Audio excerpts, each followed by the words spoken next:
حضرت الله ځای وپېژنئ. ګرانو قدرمنو ملګرو، که تاسو زموږ د یوټیوب چینل ته نوي یاست، چینل مو نه وي سبسکرایب کړی، د سور بټن به وکړئ، چینل به سبسکرایب کړئ، څنګه به د زنګ علامه وکړئ تر څو زموږ ټولې ویډیوګانې پر وخت تر تاسو پورې در ورسیږي.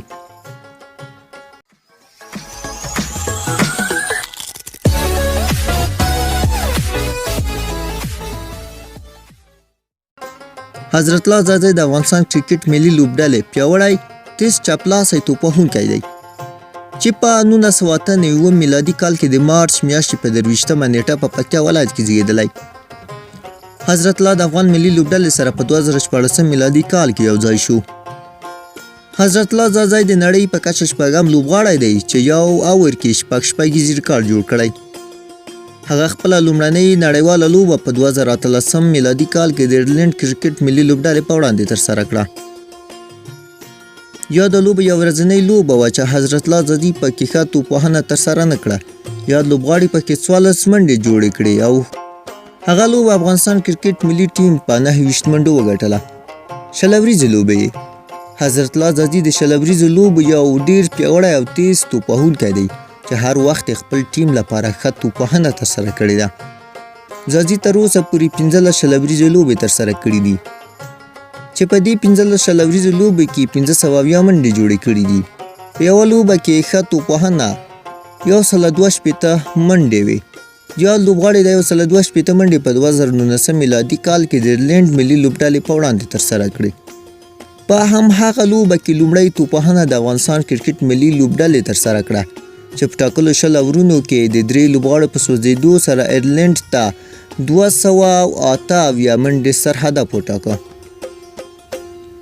د افغانستان کرکټ ملي ټیم لپاره حضرت الله ځدي په 62 توپونو 162 ډېرې منډې وکړې. کله چې د ایرلینډ لوبډله د هدف پوره کولو لپاره میدان ته ښکته شوه، دې لوبډلې په ټاکلو 20 اورونو کې د 6 لوبغاړو په سوځېدو سره 196 منډې وکړې او افغانستان ته یې په 480 منډو لوبه وبایله. حضرت الله ځدي د کرکټ په نړۍ کې دوهم لوبغاړی دی چې په شلوریزو سیالیو کې په یوه لوبه کې زیات یعنې 162 منډې جوړې کړي. په لومړي ځای کې بیا د استرالیا لوبډلې مخکښ توپوهونکی دی چې 102 ډېرې منډې یې په یوه لوبه کې ترسره کړي. همدارنګه حضرت الله ځدي د خپلې توپوهنې په یوه لوبه کې 14 شپږیزې وهلي دي او په دې سره په نړۍ کې لومړی لوبغاړی دی چې په یوه پاڼه کې دومره زیات شپږیزې وهلي دي.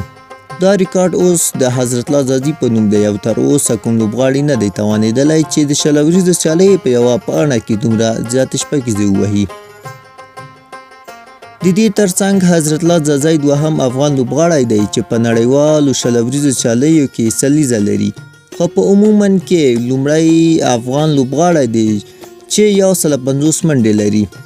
د افغانستان دا تکړه چاپلاسی توپوهونکی په شلوریزو سیالیو کې دریم نړیوال لوبغاړی دی چې په 42 توپونو یې چټکه سلیزه وهلې ده.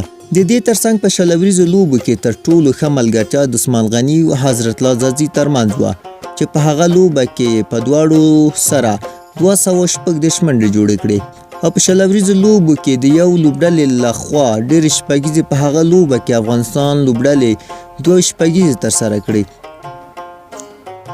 حضرت الله ځدي په شلوریزو لوبو کې 2 پنځوسیزې او یوه بیا سلیزه وهلې ده. همدارنګه یاد لوبغاړي په شلوریزو لوبو کې 9 څلوریزې او 40 بیا شپږیزې وهلې دي. په یو ورځنۍ لوبه کې ځدي تر دې دمه پورې 14 یو ورځنۍ لوبې ترسره کړي دي چې په دې 14 لوبو کې 316 منډې کړي. په یوه لوبه کې ښه توپوهنه د 70 منډو ده. یاد لوبغاړی په یو ورځنۍ لوبو کې کومه سلیزه نه ده پوره کړې، خو په خپل کریل کې له ځان سره 2 پنځوسیزې لري. ګرانو قدرمنو ملګرو، که معلومات مو خوښ شوي یو ځل بیا درته وایم که زموږ چینل مې نوي سبسکرایب کړئ، چینل در سره ضروري سبسکرایب کړئ. که ویډیو مو خوښه شوي وي ویډیو ته هرومرو لایک ورکړئ او که د ویډیو په اړه کوم نظر لرئ نو هغه تاسو کولی شئ موږ سره په کومنټ کې شریک کړئ. نو تر بلې ویډیو په پاک رب سپارم. ښه وخت درته غواړم. د خدای په امان.